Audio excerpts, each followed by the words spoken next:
लेकिन हर bad idea flop idea नहीं होता। यही बताना चाहता हूँ आपको। हर बैड आइडिया बिजनेस के बारे में बात कर रहे हैं, बात हम स्टार्टअप में बात कर रहे हैं। जो आपको बैड आइडिया दिखेगा तो वो टफ आइडिया, जो आपको बैड आइडिया दिख रहा है ना, जो आपको गुड दिखेगा वो इजी होगा, जो इजी होगा उसकी मार्केट नहीं होगी। इतनी सी बात है।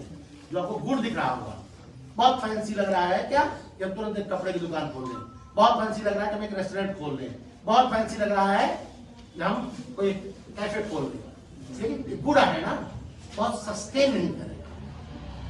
ठीक है, तो जो बैड आइडिया है वो आपके साथ ठहरे। बैड आइडिया का मतलब आप यूं सोचिए कि इधर से ट्रक ड्राइवर्स गुजरते हैं, ठीक है, ट्रक ड्राइवर्स तमाम बहुत सारे ढाबे हैं। अब हम ऐसा क्या ढाबा खोले कि तमाम ट्रक ड्राइवर्स उन ढाबों को दरकिनार करके आपके ढाबे पे रुके। एक चैलेंज है आपके लिए, टास्क है। ये हाईवे है, बहुत सारी ट्रक्स गुजरती है, काशीपुर से रुद्रपुर तक बहुत सारे ढाबे हैं, ठीक है। अब ऐसा क्या करें, आ जाओ। तो ऐसा क्या हम करें कि हमारे ढाबे पे भीड़ हो, हमारे ढाबे पे रुके लोग। ये आपको टास्क दिया गया है, ठीक है। ये बेटा, ये आपको टास्क दिया गया है। ये क्या है, ये मिक्सर है किसका, स्टार्टअप का और एंटरप्रेन्योरशिप का। ये क्या है, ये क्या है, ये स्टार्टअप का और एंटरप्रेन्योरशिप का मिक्सर है। स्टार्टअप इसलिए है कि ढाबा आप खोल रहे हैं और बहुत सारे ढाबा आपके यहाँ ऑलरेडी हैं, ठीक है, तो इसलिए स्टार्टअप है। एंटरप्रेन्योरशिप इसलिए है कि आप ढाबे में कुछ ऐसा नया करना चाह रहे हैं जिससे सारे ढाबे छोड़ करके सारे ट्रक ड्राइवर्स आपके यहाँ आके रुके, ठीक है ना। तो आपको इसके लिए करना क्या पड़ेगा, आपको सारे ढाबों की स्टडी करनी पड़ेगी, साइलेंटली जाना पड़ेगा वहां, क्लाइंट बन के, कस्टमर बन के उनका खाना पड़ेगा, आपको देखना पड़ेगा कि क्या क्या सुविधाएं ये दे रहे हैं, ठीक है। फिर आपको देखना पड़ेगा कि क्या नहीं मुहैया करा रहे हैं और ट्रक ड्राइवर्स की रिक्वायरमेंट क्या होती है। वो रिलैक्स करना चाहते हैं, उनको थोड़ा सा प्राइवेट स्पेस चाहिए, अगर हम ऐसा कर दें तो कौन से ऐसे ढाबे हैं जो वो मुहैया करा रहे हैं, ठीक है ना। तो उसमें आप एडिशनल चीजें आप और क्या ला सकते हैं। तो आप अपने काम को एक मिशन की तरह लेंगे, एक प्लान की तरह लेंगे, योजनाबद्ध सुचारू ढंग से मार्केट की स्टडी करेंगे, ठीक है ना। अब जब ऑनरेबल प्राइम मिनिस्टर साहब और ऑनरेबल गवर्नमेंट चीजों को इतना फॉर्मेट में ले आ रही है, तो फॉर्मेट में लाने का मतलब इसकी आवश्यकता है। अब बात नहीं, आप अगर चीजें फॉर्मेट में लाई जा रही है तो आवश्यकता है, और आवश्यकता है तो आपको भी फॉर्मेट के मुताबिक ही काम करना चाहिए। तो आप पहला काम किसी भी स्टार्टअप के लिए, किसी भी एंटरप्रेन्योरशिप के लिए जो पहली रिक्वायरमेंट है, पहली आवश्यकता है, वो मार्केट सर्वे है, ठीक है। मार्केट सर्वे जल्दी में नहीं करना है, ठीक है। मार्केट सर्वे सस्टेन्ड मार्केट सर्वे, सस्टेन्ड मतलब बहुत एकदम समय लेकर के आप मार्केट का सर्वे करिए, ठीक है ना, तभी कुछ ना कुछ हो पाएगा। तो एक चीज, अब जब आप स्टार्टअप ले रहे हैं तो डोंट टारगेट बिग मार्केट। मैं पहले आपको स्टार्टअप कर देता हूं। हाँ, तो डोंट टारगेट बिग मार्केट। कभी भी किसी भी स्टार्टअप के लिए कोई बड़ी मार्केट टारगेट करने की आवश्यकता नहीं है। आप छोटी मार्केट, मतलब लिमिटेड क्लाइंट, लिमिटेड कस्टमर को टारगेट करिए। आप कुछ स्टार्ट कर रहे हैं तो आपके गदरपुर को टारगेट करिए, ठीक है। आप ये देखिए गदरपुर में कितने कस्टमर, आसपास के गांव के या टाउन के कितने लोग हैं जो आपके कस्टमर, आपके कंज्यूमर बन सकते हैं, ठीक है। आप उनको टारगेट, तो उस हिसाब से प्लान करिए। पहला आपका हो गया पैशन। दूसरी चीज महत्वपूर्ण हर स्टार्टअप के लिए, हर एंटरप्रेन्योरशिप के लिए है value, add value to your client, your customer. जहां भी जो भी स्टार्टअप आप करेंगे, आप अपने कस्टमर को, अपने क्लाइंट को, आप अपने उपभोक्ता को, आप अपने ग्राहक को वैल्यू देंगे, ठीक है। अब आखिर नहीं, वैल्यू इंपॉर्टेंस देना, महत्व देना, कैसे? ईमानदारी के साथ। जब आपके ग्राहक को ईमानदारी के साथ वैल्यू देंगे, महत्व देंगे, सेवाएं देंगे, तो आपको ऑनेस्टली पैसे देगा और लगातार पैसे देगा।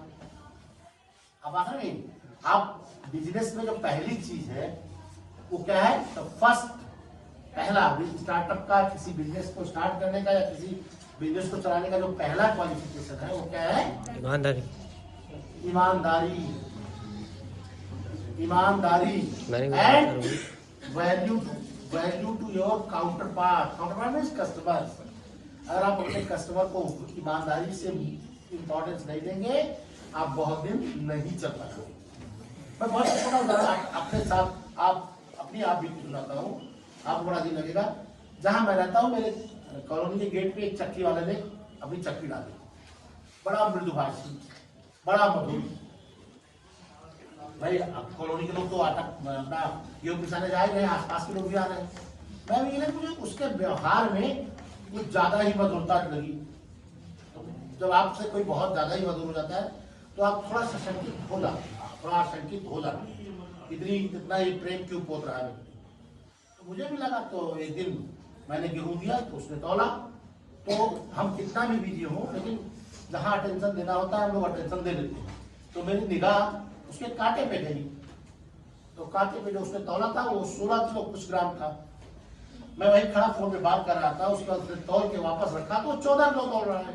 तो मैंने भाई तुमने 16 किलो तौला था? कहा नहीं सर 14 किलो था। वैसे देखो लिखा कितना है, तो इत्तेफाकन लिखा उसने सही था। तो अब आप बताइए, क्या मैं एज ए कस्टमर उसके यहाँ सस्टेन करूंगा? नहीं करूंगा। नो सर, नहीं जाऊंगा। इसलिए नहीं जाऊंगा कि इस बार तो मैंने देख लिया, लेकिन हर बार में देखूंगा जरूरी है क्या? कैसा? हम लोग तो अपने में खोए रहने वाले लोग हैं। हम गेहूं और दाल के चक्कर में कहाँ पड़ते हैं? ठीक है, तो मतलब अब हर बार, लेकिन उसने अपनी कंसिस्टेंट, अपनी डिसऑनेस्टी के चलते अपना एक क्लाइंट, एक कस्टमर खोया कि नहीं खोया? Yes sir. हो सकता है मैं औरों से नहीं, जैसे आपसे कह रहा हूँ इतने लोगों से, और अपनी कॉलोनी में भी कह सकता हूँ। तो उसने अपने बिजनेस को अपनी बेईमानी से डैमेज किया। तो पहली चीज ईमानदारी और वैल्यू, इंपॉर्टेंस, ठीक है। आप अपने कस्टमर को, अपने क्लाइंट को ईमानदारी से पेश आएंगे। एक चीज, जब भी कोई स्टार्टअप करिए, please don't talk in place, ईमानदारी से पेश आइए, ठीक है। तो पहली चीज ऑनेस्टी, ठीक है, ऑनेस्टी। ये हमारी प्यारी प्यारी बच्चियां बैठी हैं, इनके दिमाग में अभी भी हमारा जो फॉर्मेट है बिजनेस का वो टूट नहीं रहा हो। अगर हम बिजनेस की बात करें तो इनके दिमाग में स्थिति नहीं आ रही होगी ना, ये इस समय नहीं सोच पाएंगे, इससे ज्यादा नहीं जा रहा होगा। क्या होगा? स्टिचिंग सोच रही होगी कि हम क्या तो कढ़ाई का काम, सिलाई का काम, ब्यूटिशियन का काम, यही सोच रही होगी, ठीक है। अब नॉट ऑन प्लेन, अब अगर कि चलो मान लो हम करेंगे, ये अच्छी बात है, बहुत ज्यादा आवश्यकता है स्टिचिंग की, है ना, उसकी कहते हैं सलमा सितारे लगाने की, है ना, और बहुत आवश्यकता। लेकिन आप ये सोचिए कोई स्टार्टअप करेंगे, ये कोई स्टार्टअप करें और जेन्युइनली ईमानदारी से पेश ना आए, तो क्या कस्टमर लौट के आएंगे? नहीं है। तो आप मधुरता तो बनाए रखिए, दैट इज वेरी इंपॉर्टेंट। फिर उससे भी ज्यादा आवश्यक क्या है कि आप ऑनेस्ट हो and value your customer, value your client. नहीं तो आपके साथ वो रुकने वाला नहीं, ठीक है। अब इसके साथ आइए, जब भी आप स्टार्टअप कर रहे हैं, आप न्यूनतम 1 साल का प्लान बनाइए। 1 साल का फाइनेंशियल क्लियर कट आपके पास बजट होना, बजट मतलब प्लान होना चाहिए, ठीक है। क्योंकि बिना इनिशियल प्लानिंग के आप कुछ नहीं कर पाएंगे। आपके पास मार्केट सर्वे होगा, उस हिसाब से आप बजट की व्यवस्था करेंगे। बजट में अवॉइड लोन, आप अपनी फैमिली से बैकअप लीजिए, अपने रिश्तेदारों से बैकअप लीजिए, दोस्तों से बैकअप लीजिए, लेकिन जो रेगुलर बैंक लोन्स होते हैं उनको थोड़ा सा पहले शुरुआती दौर में आप अवॉइड करिए। ठीक है, आप बैंक लोन लेने को अवॉइड करिए, क्योंकि बैंक लोन लेने से आपके ऊपर एक काम का क्या होगा, एक बर्डन आएगा, एक बोझ आएगा जो आपके लिए अच्छा नहीं होगा। तो आप क्या होगा, कोई भी बिजनेस आप स्टार्ट कर रहे हैं तो उसमें उसके 4 प्रकार होते हैं। ओके, आप कोई भी बिजनेस स्टार्ट करने 4 तरीके से स्टार्ट कर सकते हैं। पहला तो आप क्या हो सकते हैं, आप उसके पूरे के पूरे खुद ओनर हो सकते हैं, आप सोल प्रोप्राइटर हो सकते हैं। ठीक है ना, आप क्या हो सकते हैं, पूरे के पूरे, कभी भी बिना प्रॉपर फॉर्मेटिंग के कोई बिजनेस स्टार्ट मत करिए, कोई भी स्टार्टअप बिना फॉर्मेट के मत करिए। मतलब आप बाकायदा अपनी म्यूनिसिपालिटी में आप अपना जो भी वो है गवर्नमेंट बॉडी है वहां जाके प्रॉपर रजिस्ट्रेशन कराइए। ठीक है, तो पहला तो हो गया कि सोल मतलब इकलौता, इसको जानिए, आपका इकलौता जो आपको प्रोप्राइटरशिप है, तो आप जाके वहां पे रजिस्ट्रेशन करवाइए। मिनिमम फॉर्मेलिटी के साथ 1 हफ्ते के अंदर 1000 रुपए के खर्च में आपका रजिस्ट्रेशन हो जाएगा। ठीक है, उससे फायदा ये होगा कि विदाउट रजिस्ट्रेशन अगर आप कुछ भी कर रहे हैं तो अगर लॉस में चले गए, आप लॉस में चले गए, आपके उसमें आग लग गई या, तो क्या होगा, जो आपके कस्टमर होंगे, मान लिया आप स्टिचिंग का काम देते हैं, बहुत सारे लोगों के आपने कपड़े ले रखे हैं और खुदा खास्ता कोई दुर्घटना कर गई तो क्या करेंगे, वो आपसे क्लेम करेंगे और आपको उनको देना पड़ेगा पूरा का पूरा, आपको अपना घर से निकाल के देना पड़ेगा, घर बेच के देना पड़ेगा। लेकिन आपने प्रॉपर रजिस्ट्रेशन करा रखा है तो उसका मिनिमम एक इंश्योरेंस भी होता है, फिर फिलहाल आप पर बात नहीं आएगी, आपकी पर्सनल जाति मामला नहीं रह जाएगा। बात समझे नहीं? तो आप जो है इनको क्या बोलते हैं, 1PC, OPC मतलब 1 पर्सन कंपनी, ये क्या बोलते हैं, 1 पर्सन कंपनी बोलते हैं, और एक न्यूनतम खर्चे में इनका रजिस्ट्रेशन हो जाता है। ठीक है ना, 1000 रुपए से कम में रजिस्ट्रेशन हो जाएगा। बाकायदा रजिस्ट्रेशन कराइए, 4 से 5 10 तक आप एम्प्लॉय रख सकते हैं, रख के आप बाकायदा आराम से काम करिए, कोई कहीं दिक्कत नहीं आएगी और आपके नाम के आगे प्राइवेट लिमिटेड लग जाएगा। अब फर्ज करिए कि आपने पकौड़े बनाने का ही काम कर दिया तो आपका नाम पड़ जाएगा क्या, अरहान पकौड़ा वाला प्राइवेट लिमिटेड। ठीक है, ठीक है, फर्ज करिए आप चाय वाले हैं तो आपका नाम क्या पड़ जाएगा, अरहान चाय वाला प्राइवेट लिमिटेड। आप प्राइवेट है लिमिटेड, ठीक है, वो आपको एक लाइसेंस मिल जाएगा। समझ रहे नहीं, आप बोर तो नहीं हो रहे हैं? No sir. चलिए, थैंक यू। तो अगला जो है क्या है, अगला क्या है, आप जो है थोड़ा सा बड़ा रजिस्ट्रेशन करा सकते हैं, उसको उसमें जो है प्राइवेट लिमिटेड उसमें भी लगेगा, लेकिन आपको उसमें 200 तक इम्प्लाई 2 से नहीं, सॉरी गलत बता गया, उसमें आपको लोगों को रखना पड़ेगा, शेयर होल्डर रखना पड़ेगा, पार्टनरशिप करनी पड़ेगी। ठीक है, ये अभी तक क्या था, आपका OPC था, 1 पर्सन कंपनी थी। अभी दूसरी क्या है, आप 2 से लेकर के 200 तक पार्टनर हो सकते हैं। मतलब यही पे शुरू होता है शेयर होल्डिंग का, शेयर का काम शुरू होता है ना, कि आप अपने शेयर बेच सकते हैं और आप 200 तक पार्टनर रख सकते हैं, 2 से लेकर के 200 तक पार्टनर रख सकते हैं। इसका रजिस्ट्रेशन आपको 7-8 हजार रुपए, बच्चों बात मत करो प्लीज, फिर आप आखिरी बात करिए, बैठ जाते हैं, नोटिस ना, तो आप 7-8 हजार रुपए में इसका रजिस्ट्रेशन कराएंगे। फिर जो लास्ट है वो लिमिटेड लायबिलिटी पार्टनरशिप। कुछ कंपनियां आती हैं, जैसे कोई कंपनी आई आपके शहर में जो है दुकानों की आवश्यकता है, कोई एक कंपनी ने रजिस्ट्रेशन कराया और दुकानें बना के आपको दे रही है।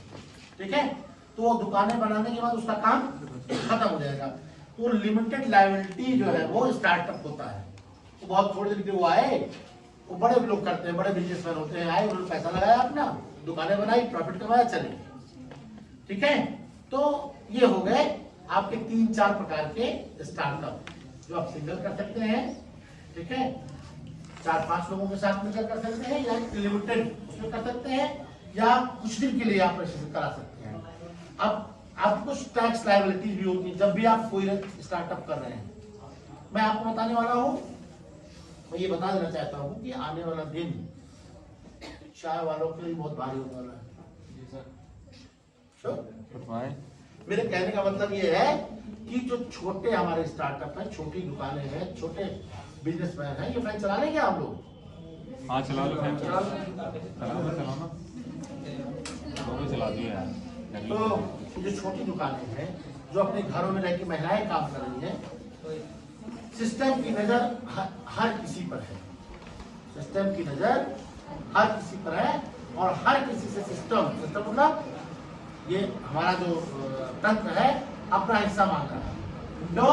क्योंकि आपको बिजली दे रहे हैं, पानी दे रहे हैं, सड़क दे रहे हैं, सुविधाएं दे रहे हैं, तो सिस्टम को चाहिए, उसका आप मिलना चाहिए, क्योंकि आप